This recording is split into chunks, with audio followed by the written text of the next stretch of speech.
ওদের ৭১-এ ওদের মারা ছিল ওই পারে গিয়া, ওইখান থেকে ওর মাদেরকে প্রোডাকশন দিয়েছে, ওই প্রোডাকশনে ওরা পয়দা হয়েছে। প্রধান উপদেষ্টা ডক্টর মোহাম্মদ ইউনূস পদত্যাগ করতে চেয়েছেন, একই সময়ে আর্মি চিফ জেনারেল ওয়াকারুজ্জামানের বেশ কিছু কথা রীতিমতো বোমা ফাটানোর অবস্থা তৈরি করেছে। প্রধান উপদেষ্টা ডক্টর মোহাম্মদ ইউনূস পদত্যাগের মতো চিন্তায় এখন আলোচনার কেন্দ্রবিন্দুতে। তবে রাষ্ট্রচিন্তাবিদদের কেউ বলছেন এভাবে চলে যাওয়ার কথা বলতে পারেন না ইউনূস। পর্যায়ে বৈঠক চলাকালে উপদেষ্টাদের উদ্দেশ্যে ডক্টর ইউনূস জানান, তিনি সিদ্ধান্ত নিয়েছেন জাতির উদ্দেশ্যে ভাষণ দিয়ে পদত্যাগ করবেন। এই জঞ্জালের দায় আর তিনি নিতে চান না। আমরা দায়িত্ব নেওয়ার পর থেকেই আমাদের ৩টা মোটা দাগের দায়িত্ব, আমরা সেগুলো আসলে পালন করতে পারছি কিনা।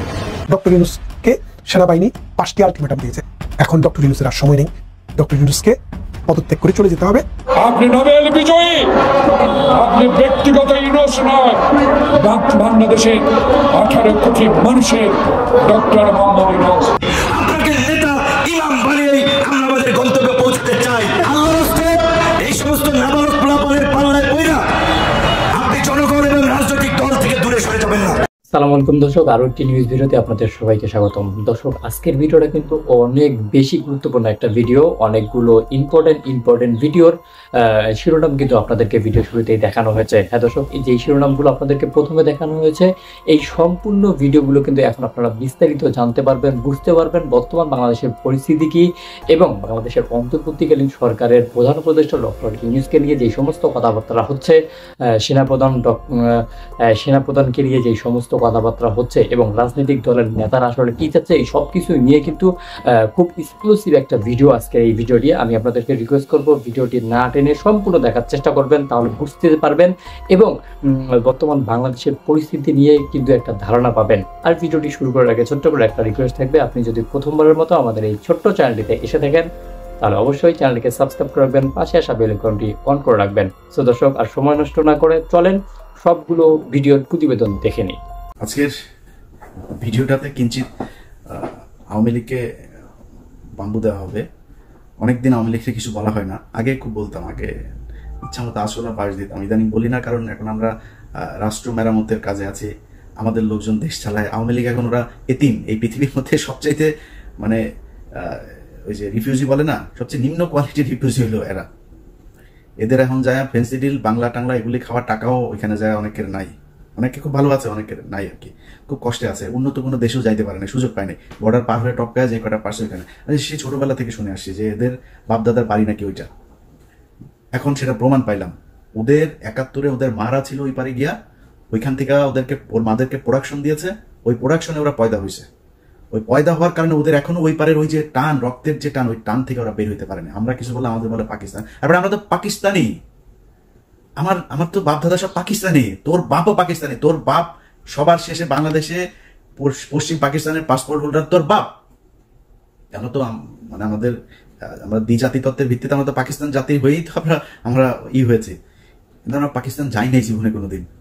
তোরা মাঝে মধ্যেই যাস, এখন পার্মানেন্ট গিয়েছিস। ওইখানে গিয়া এই ভিডিওটা যখন করছি রাত, তখন আপনাদের বাংলাদেশে 3:30 বাজে। ভারতে ধরেন আধা ঘন্টা আমাদের চাইতে ডিস্টেন্স, তো ওরা তো সব ভারতে গিয়ে আছে, ওরা সব গভীরভাবে ইতে আছে ইউনূস পতন হবে আর ওরা দেশে ঢুকে যাবে। আয় বাংলাদেশে আয়, কদিন আগে দেখছিস না, তোরা যতবার লম্প ঝম্প করবি ততবার বিপদে পড়বি। কদিন আগে ব্যান হয়েছিস না এক ফাজলামি করে, এর আগে 32 নম্বর খাইয়ে দিছি না, এর আগে পাকনামি করছিস না, তোর বাপের বিচি টাইনা ধরে তোর মেরে ফেলছে না বাংলাদেশের মানুষ। গালিম ভাই এক বিচিতে ধরছে, রাশেদ ভাই আরেক বিচিতে, নূর ভাই মাঝখানের ইসলাম ধরে টান দিয়ে ছিঁড়ে ফেলছে না, তোর বাপেরে বল ফলাইতে পারছিস? তোর মারে 45 মিনিটের সময় দিয়ে বাংলাদেশের মানুষ পলায় গেছিস। 14 গোষ্ঠী সব পৃথিবীর ইতিহাসে এরকম ঘটনা ঘটে নাই। গ্রামের মেম্বার থেকে শুরু করে বাইতুল মোকাররমের খতিব সব একসাথে পলাইছিস, একদম পুরো গোষ্ঠী শুদ্ধ পলাইছিস। এই কথা তোদেরকে গত 5 বছর অসংখ্যবার বলে এসছি, এমন একটা দিন আসবে পালানোর রাস্তা পাবি না। তোরা আওয়ামী লীগ করিস এটা কেউ বলতে পারবি না মুখ দিয়া। এসছে সেই দিন, অস্বীকার করছিস, ভাব দেখাইছিস, সেই 75-এর দিন আর নাই, এখন আসবে। এখন তোদের এমন অবস্থা হয়েছে যে তোরা সারা দেশে ভাই আমি আওয়ামী লীগ করি না, আমি জামাত করি, বিএনপি করি, মাফ করে দেন আমারে, এই অবস্থা হয়েছে না তোদের। বিএনপি এই শাক, এই যে এখন যিনি মেয়রের ইনিয়া যেটা চলছে, সেই এই ইশরাক তোদেরকে বলছিল যে পুলিশ ছাড়া মাঠে আয়, তোদেরকে 1 ঘন্টা সময় দিবে না বিএনপি। 15 বছর চেষ্টা চালাইছিস, বিএনপি ভাঙতে পারছিস? জামাতের শীর্ষ নেতাদের সব ফাঁসি দিছিস, ভাঙতে পারছিস? দুইটা দলই স্ট্রং হয়েছে আগের চাইতে। কিন্তু তোদের 75-এর পরে আওয়ামী লীগ বলার নাম মানুষ পাস নাই, 24-ও পাচ্ছিস না। এটা তোদের ভবিষ্যৎ। যেদিন আবার মনে কর খুব হাইপোথেটিক্যালি একটা সময় আসবে, তুই আবার ক্ষমতায় আসবি, আবার তোদের এই একই অবস্থা হবে যদি চরিত্র পরিবর্তন করতে না পারিস। বিষয়টা এভাবে বলি যে কালকে আমাদের মিটিং এর পরে অনেকক্ষণ আমরা আলোচনা করেছি, কারণ আসলে আমরা দায়িত্ব নেওয়ার পর থেকেই আমাদের 3টা মোটা দাগের দায়িত্ব, এবং 3টাই কঠিন কঠিন দায়িত্ব। একটা দায়িত্ব হচ্ছে সংস্কার, একটা দায়িত্ব হচ্ছে বিচার, একটা দায়িত্ব হচ্ছে ইলেকশন। শুধুমাত্র ইলেকশন করবার জন্য তো আমরা দায়িত্বটা নিইনি, যেহেতু আরও 2টা দায়িত্ব আছে, আমরা সেগুলো আসলে পালন করতে পারছি কিনা। কারণ আমরা দায়িত্ব নেওয়ার পর থেকে যার যত রকম দাবি আছে সব দাবি নিয়ে তারা রাস্তায় বসে যাচ্ছে, রাস্তা আটকে দিচ্ছে, একদম ঢাকা শহর অচল হয়ে পড়ছে। সেই অচল অবস্থা নিরসনে আমরা কিছু করতে পারছি কিনা। তো এইগুলো আলোচনা করে যেটা আমরা চিন্তা করলাম যে আমাদের এই দায়িত্বটা কিন্তু জাতীয় দায়িত্ব, এবং আমরা তো আগে থেকেই বলছি যে আমরা ক্ষমতা নেইনি, দায়িত্বে আছি। এই দায়িত্বটা পালন করা তখনই আমাদের পক্ষে সম্ভব হবে যখন আমরা সকলের সহযোগিতা পাবো।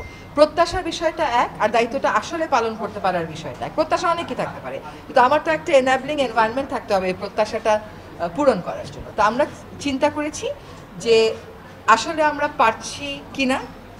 এই যে প্রতিবন্ধকতাগুলো হচ্ছে আমাদের এই বড় দাগের 3টা দায়িত্ব পালন করার জন্য, এই প্রতিবন্ধকতাগুলোকে আমরা কিভাবে মোকাবেলা করব, আদৌ মোকাবেলা করতে পারবো কিনা, যদি মোকাবেলা করতে পারি কিভাবে করব, যদি মোকাবেলা করতে না পারি তাহলে আমাদের কি করণীয় হবে, আমরা সকলে মিলে এটা চিন্তা করছি। আর প্রধান উপদেষ্টা যদি কোনো সিদ্ধান্ত নেন কোনো ব্যাপারে, আমি প্রথম থেকেই বলে এসেছি যে উনি একটা সময় দিয়েছেন, ডিসেম্বর থেকে জুনের মধ্যে নির্বাচন হবে, তার একদিনও এদিক সেদিক হওয়ার কোনো সুযোগ আমাদের পক্ষ থেকে নেই। কাজে এইগুলো নিয়ে অন্য ধরনের কোনো কথা বলারও কোনো সুযোগ হওয়া উচিত ছিল না, কারণ বারবারই বলা হচ্ছে যে একটা সময়সীমা দিয়ে দেওয়া হয়েছে। এখন কিছু কিছু গুরু দায়িত্ব তো আছে, সেগুলো পালনের সাথেও তো মাসের একটা সম্পর্ক থাকতে পারে। তো ওনার যদি কোনো কিছু বলার থাকে, আমি নির্বাচনের প্রশ্নেও বলেছি, দায়িত্ব পালনের প্রশ্নেও বলেছি, ওটা আপনারা ওনার থেকেই শুনবেন। ম্যাস পিপলকে একই ইনফরমেশন যে আমরা যদি আমাদের দায়িত্ব পালন করতে পারি তাহলেই আমাদের দায়িত্বে থাকাটা প্রাসঙ্গিক। যদি দায়িত্ব পালন করতে না পারি, আমাদের যার যার নিজস্ব অনেক কাজ আছে, তাহলে দায়িত্ব পালন করাটা আর প্রাসঙ্গিক থাকলো কিনা। আমরা দায়িত্ব পালন অনেক প্রতিকূল পরিস্থিতির মধ্য দিয়ে তো অনেক দূর এগিয়েছি। আমরা রিফর্ম কমিশনগুলো তাদের রিপোর্ট দিয়েছি, সেই রিপোর্টের উপরে রাজনৈতিক ঐক্য গড়ার প্রক্রিয়াটা শুরু হয়েছে, সকল রাজনৈতিক দল সেখানে পার্টিসিপেট করছে। এটা কি পারা না? এটা তো পারা। আমরা একটা নির্বাচনের সময়সীমা বলে দিয়েছি যে ডিসেম্বর থেকে জুনের মধ্যে অবশ্যই হবে, সেটাও একটা পারা। আরেকটা হচ্ছে বিচার, ট্রাইব্যুনাল একটা ছিল, এখন 2টা হয়েছে। আগামীকাল থেকে ট্রায়ালের আনুষ্ঠানিক পর্যায়ে শুরু হবে, কিন্তু জিনিসগুলো স্মুথ যেতে হবে, এইগুলোতে যাতে কোনো রকমের প্রতিবন্ধকতা না আসে, সেটা প্রথম থেকেই আমাদের একটা আহ্বান ছিল। এখন এই কাজগুলো আমরা সঠিক ডক্টর ইউনূস পেশাব করে দিয়েছেন কিনা জানি না, তবে কাপড় চোপড় নষ্ট হয়ে গেছে বলে আমরা খবর পেয়েছি, তাই তিনি তাড়াতাড়ি পদত্যাগ করার জন্য উনি বললেন, খোলাসা করি আপনাদেরকে কেন পদত্যাগ করবেন। ডক্টর ইউনূসকে সেনাবাহিনী 5টি আলটিমেটাম দিয়েছে। 1, বলেছে বার্মার সাথে আপনি কোনো রকমের চুক্তি করতে পারবেন না, অর্থাৎ বার্মাকে কোনো রকমের করিডোর, মানবিক ডোর, অমুক ডোর, তমুক ডোর এসব দিতে পারবেন না।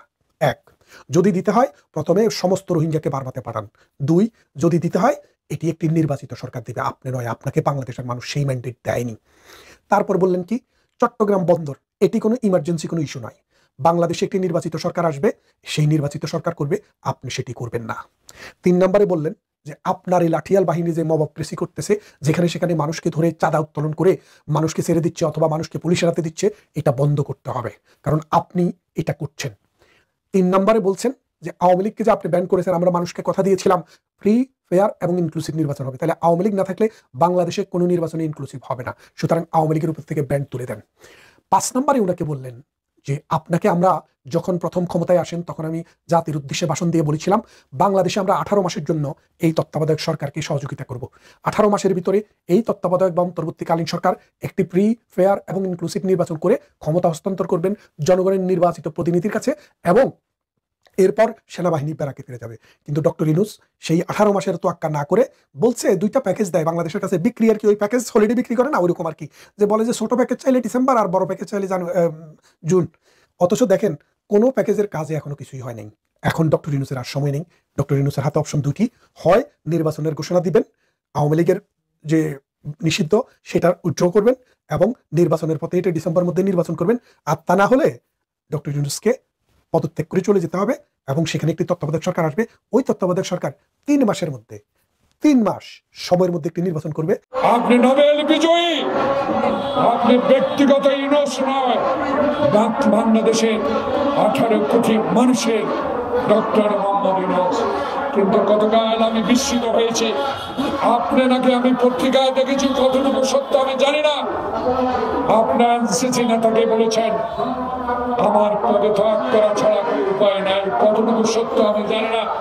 আমি ইউটিউব, পত্রিকা, টেলিভিশন, আমার মনটা বড় খারাপ হয়েছে। এই জন্য আপনাকে কি জন্য বসিয়েছিলাম, আপনাকে কেন বসিয়েছিলাম 9 মাস, আপনি কি সেই পথে এগোতে পেরেছেন? পারেন না। না পারার কারণ আমরা জানতে চাই, না পারার বিষয় আমরা জানতে চাইছি। দেশে যেন একটু অস্থিরতা লক্ষ্য করা হয়েছে। এই অস্থিরতার মূল হোতা কারা? এই অস্থিরতার সৃষ্টি কারা করছেন? কারা নির্বাচনকে দেরিতে করতে চাচ্ছেন? এই বিষয়গুলো তো আমরা আপনার মতো মহান ব্যক্তির কাছে জানতে চেয়েছিলাম। আপনি নাকি বলেছেন জুলাইতে নির্বাচন হবে। জুলাই হবে না, ডিসেম্বরে হবে। রোড ম্যাপটা দিলেই তো যারা আন্দোলনে ছিলাম, যারা হাসিনার আমলে আয়না করেছিলাম, যারা আন্দোলন করে লক্ষ লক্ষ মামলা খেয়েছেন, তারা আপনার সাথে বসতে পারত। কিন্তু এখনো তো নির্বাচনের ম্যাপটা ঘোষণা করলেন না। তাই আমাদের সন্দেহ, তাই আমরা মনে করি এই অস্থিরতার কারণ আপনারা যদি সৃষ্টি করে থাকেন, তাহলে অস্থিরতার জন্য বাংলাদেশ জাতীয়তাবাদী দল কোনোদিনও গ্রহণ করবে না। এই দোষ আমাদের না, এই দোষ আমাদের ঘাড়ে দিতে পারবেন না। কারণ আমরা তো আপনার কাছে নির্বাচন চাই। সংস্কার করেন, এমন সংস্কার করেন না যে সংস্কারের মধ্য দিয়ে করিডোর হবে, চট্টগ্রামের বন্দর অন্যের হাতে চলে যাবে। এমন সংস্কার করেন না যে সংস্কারের মধ্য দিয়ে ষড়যন্ত্রকারীরা নির্বাচনকে বিলম্বিত করে আপনাকে অস্থির করে তুলবে। তাই আপনি অস্থিরতা কাটাতে হলে আপনাকেই অচিরেই, আজকে, কালকে, পরশুর মধ্যে হলেও আপনাকে নির্বাচনের তফসিল ঘোষণা করতে হবে। তো দর্শক, আপনাদেরকে যে সমস্ত প্রতিবেদন দেখানো হলো, এই সমস্ত প্রতিবেদন দেখার পর আপনাদের মন্তব্যকে অবশ্যই কিন্তু আপনাদের গুরুত্বপূর্ণ মন্তব্যটি জানিয়ে যাবেন আমাদের ভিডিও কমেন্ট বক্সে। আর বর্তমান সময়ে বাংলাদেশের যে পরিস্থিতিটা তৈরি হয়েছে, মানে সমন্বয়কদেরকে নিয়ে এবং উপদেষ্টাদেরকে নিয়ে, অন্তর্বর্তীকালীন সরকারের প্রধান উপদেষ্টা ডক্টর ইউনূসকে নিয়ে, এই বিষয়গুলো নিয়ে আসলে বাংলাদেশের সংস্করণটা কতটুকু আগাবে এবং তারা যেভাবে বলতেছে যে রাজনৈতিক দলের নেতারা যদি সাপোর্ট না করে তাহলে দেশটাকে সংস্করণ করা সম্ভব না, এই বিষয়গুলো নিয়ে আপনাদের মতামত কি? অবশ্যই কিন্তু আপনাদের মতামতগুলো জানিয়ে যাবেন আমাদের ভিডিও কমেন্ট বক্সে। সো দর্শক, ভিডিওটি ছিল এতটুকুই। ভিডিওটি সম্পর্কে যে কোনো রকমের মতামত করতে পারেন আমাদের ভিডিও কমেন্ট বক্সে। আবার দেখা হবে নতুন কোনো ভিডিওতে, নতুন কোনো টপিক নিয়ে। ততদিন পর্যন্ত ভালো থাকুন, সুস্থ থাকুন। আল্লাহ হাফেজ।